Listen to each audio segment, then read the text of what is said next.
It's that time of year again when things are about to get a little bit crazy for all e-commerce businesses. Because for many businesses in November and December, they'll get more revenue in those 2 months than what they will do for the rest of the year.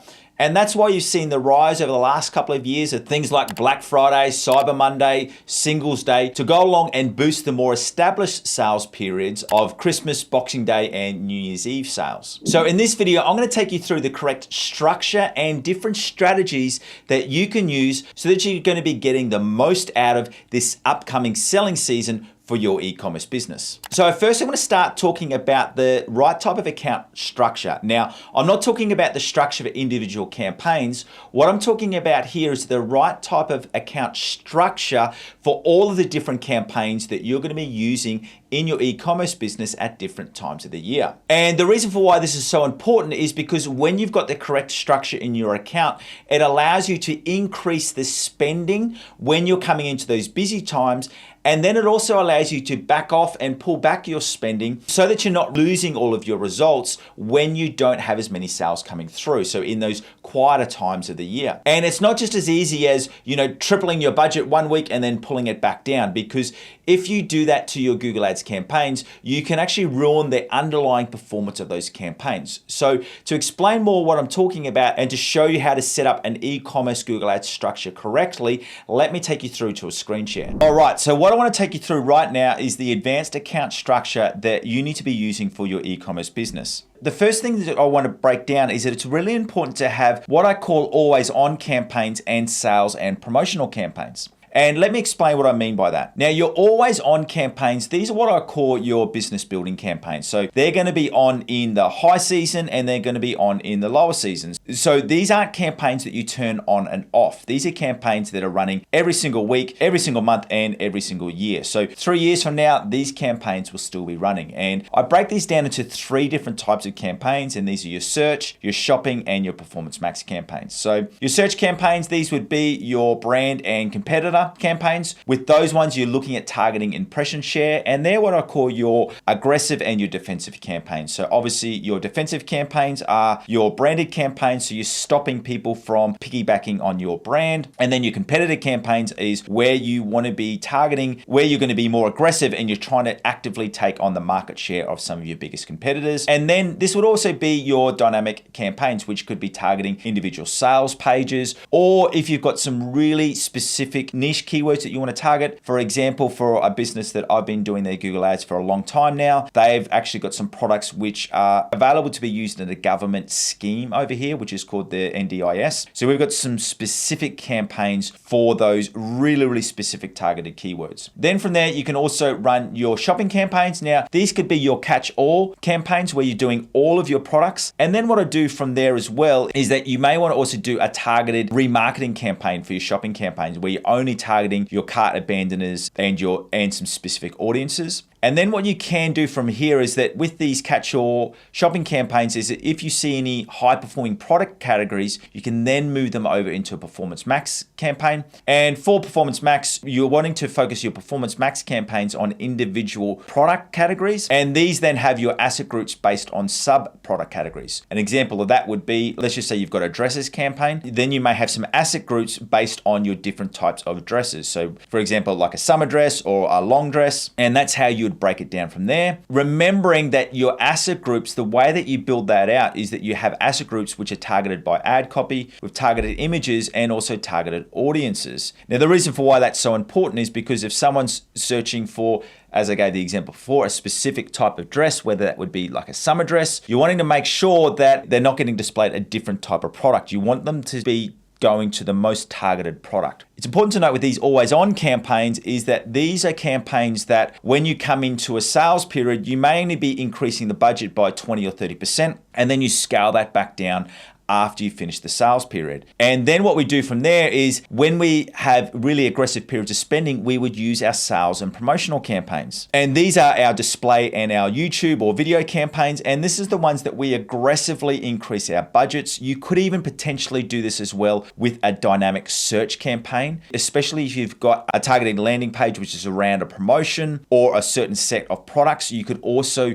do a dynamic search campaign in here. And the reason for why you separate these is because because once he said, once again, we can set these display and YouTube or even those dynamic campaigns to only run for a period of maybe 4, 6, or 8 weeks, and then we don't want to be using them again. And the reason for why you separate that out between your always on and your sales and promotional campaigns is because one of the worst things you could do for your account is, as I said, is just use your always on campaigns. And let's just say you've got a Performance Max campaign, you've got a ROAS of 500x ROAS. If you were then to double, triple, or quadruple that budget, a lot of the times when you bring that back down to your normal spending, it's really, really hard to replicate those results again. And I've seen it take sometimes 6 months for account performance to be rebuilt. So that's why it's really, really important that you break these out into your different types of campaigns, being your always on and your sales or promotional campaigns. So after you've got the correct structure of the different campaigns that you're going to be using in your Google Ads account for your e-commerce business, the next piece of the puzzle to really supercharge the results that you're going to be seeing over this sales period, which is coming up very, very soon, is that you want to be using some specific ad assets that can really increase the performance of your Google Ads campaigns. And there's 3 core things that I want you to use. And these are your price extensions, your promotion extensions, and also your countdown timer. And let's jump into another screen share so I can show you how to use these 3 different ad assets. So when you're in your Google Ads account, you want to be going into ads and assets. And then under here, we want to go into assets. And the first things that you want to be using is your promotion and your price extension. So let's firstly go into your price extension. And then when you're in here, you go through and click plus. And what you're doing in through here is that you're adding in some individual products. So these could be your best performing products, and they appear in these little price cards under here, and in the desktop version they would appear in here. Now you do need to have at least 3 of these, so you can't do any less than 3. So you do need to make sure that you've got 3 different products. And the way that you go about and do it is that you just go through, add in your header, add in the actual price, and then you add in the URL. And as I said, this is a great function you can use, especially if you want to target some individual products. The other reason for why I like this as well is it actually increases the space of your ad as well, which is really, really important, especially if you're on a mobile device. It can push your competitors' ads further down that page. The second thing you want to be using is your promotion extensions. Now, these are a great option for you to use. So the way that you would go through, I'm just going to take you through this one. We ran this this isn't active at the moment. That's why you don't see any data, but this is why we use this one for a 40% sale that this business was using. And the way that you do this, you can either do this by a percentage discount or a monetary discount. You can obviously change the currency, but let's do a percentage discount. And then from there, you could say, let's just say here, you could type in Black Friday, or if it was for a specific occasion, they do have things like Black Friday in here. So let's go through here and click Black Friday. So you can see it pops up here. Or if you only had selected products, you could type in these products in through here. You then add in your URL. Now, if you've got a promo code, so let's just say we want to do Black Friday 23, you can add that in there. You can see it goes in through there. And then you can also change these dates. So let's just say these are only going to be running for the last 10 days of November. So you could go through from the 20th through the 30th. So you can see here that we're starting to build out this promotional extension. And then what you can also do too is that you can actually put in a specific schedule. So if we wanted to, and you'll find this under your advanced options. So if you wanted to only run it on specific days, you could do it through here. Let's just say we want this to run every day of the week. So it's all days.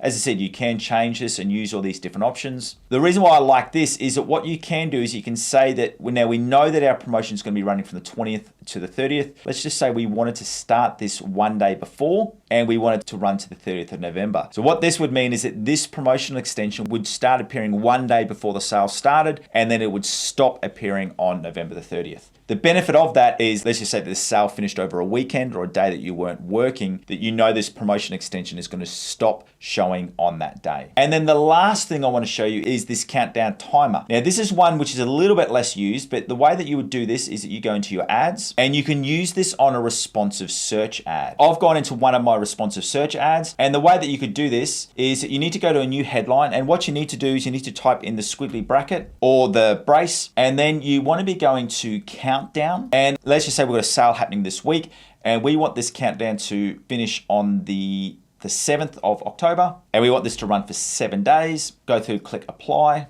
Now, what I've done here as well is that I've pinned this into position 2 to show you how it would look. And I've actually added in this extra text, sale ends in. So you can see from here, it now says sale ends in 5 days. And what would happen is that in the last 24 hours, that actually changes over to an hour. So that would be sale ends in 23 hours. And then it counts down to, sale ends in 3 hours. So it becomes a really, really effective tool that you can use in your e-commerce store. So there are 3 extra ad assets that you can use this Black Friday and Christmas selling season to make sure that you're getting the best results for your business. Now, finally, it goes without saying that for true success with your Google Ads campaigns, you need to make sure that you've got the correct optimization strategy. And to help you to optimize your Performance Max and shopping campaigns the best way possible for your e-commerce store, I want to give you access to my updated e-commerce optimization checklist. And this is the checklist which not only lets you know all of the individual actions that you need to complete, it lets you know when you need to complete these optimization actions for your Performance Max and your shopping campaigns.